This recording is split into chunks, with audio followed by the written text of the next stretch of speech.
चटोरी बीवी। अरे ये क्या बात हुई? बेटी खूब खाए तो भी कुछ खाती नहीं, और बहू बहू जरा सा खाने की शौकीन तो चटोरी। तुमसे कितनी बार कहा है ये सारी चीजें तुम्हारी हेल्थ के लिए ठीक नहीं है। तुम रोज रोज क्यों बनाती हो? रोज रोज कहाँ, कल कहाँ बना था। और वैसे भी तुम्हें तो पता ही है मुझे खाना कितना पसंद है, तो कभी कभी तो चलता है। तुम भी खाकर देखो ना कितना अच्छा बना है। एक दिन छोड़कर तो तुम रोज ही बनाती हो, कभी कभी कब हुआ? तुम जानती भी हो तुम कितना जंक फूड खाती हो। ये जंक फूड कहाँ है, इसे मैं घर पर बनाती हूँ। तुमको नहीं खाना तो मत खाओ, लेकिन मुझे तो शांति से खाने दो। और ये भाषण ना तुम अपने कॉलेज में जाकर दिया करो, यहाँ नहीं।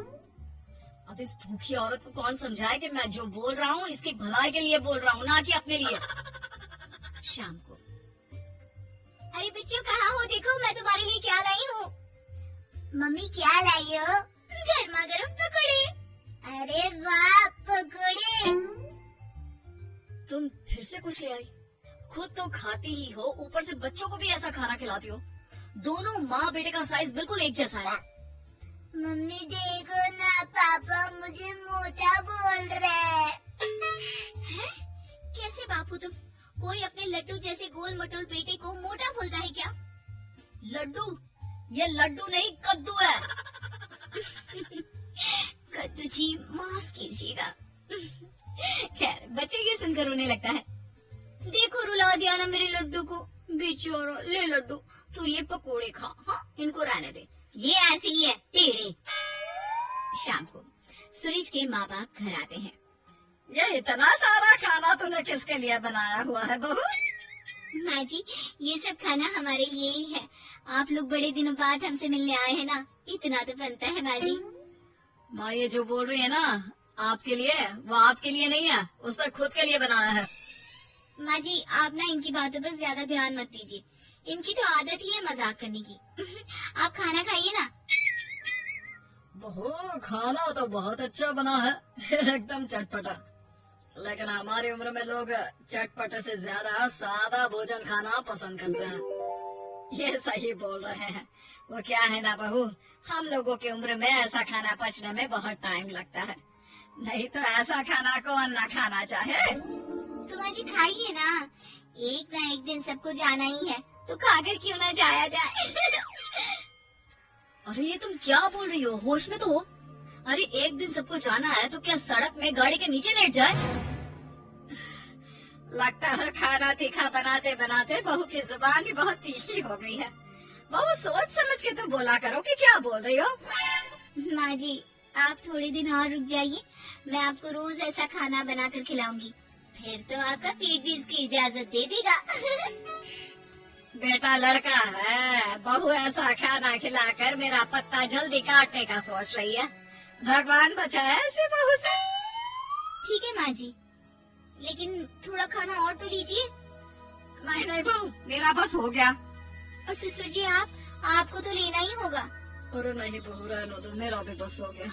वो क्या है ना, मुझे डॉक्टर ने आजकल कम खाने को कहा है। अरे पूछना बंद करो, तुम्हें समझ में नहीं आता। वो इस खाने को खाना नहीं चाहते। ये खाना हम ही क्या, अगर कुत्ते बिल्ली को भी खाने को दोगी ना तो वो भी ना खाए, इतना तीखा है। तुम तो अपना मुंह बंद ही करो, तुम लोग नहीं खाओगे तो क्या हुआ, मेरा प्यारा बेटा जरूर खाएगा। इतने में बच्चा दौड़ कर आता है। लो आ गया, शैतान का नाम लिया और शैतान हाजिर। खिलाओ इसको और गेंडा बना दो। अरे लड्डू, ये लड्डू कद्दू में कैसे बदल गया, कितना मोटा हो गया है।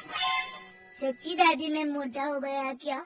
लेकिन माँ तो बोलती है मैं वैसा का वैसा ही हूँ, 1 इंच भी नहीं बढ़ा। अरे कितना कमजोर है मेरा बच्चा। हाय मेरा बच्चा। सच कहा, तुम्हारी माँ ने तुम्हें 1 इंच भी नहीं बढ़ने दिया, बस पेट बाहर आता जा रहा है। माँ जी ये आप क्या बोल रही हैं? कहाँ है मेरा बेटा मोटा, इसे तो तंदुरुस्त बोलते हैं।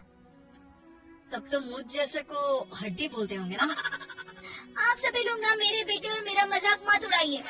चल बेटा हम चलते हैं हमारे कमरे में, वहीं जाकर खाएंगे। ऐसे ही सुरेश की बीवी कुछ न कुछ नया बनाकर खाती रहती थी। लेकिन एक दिन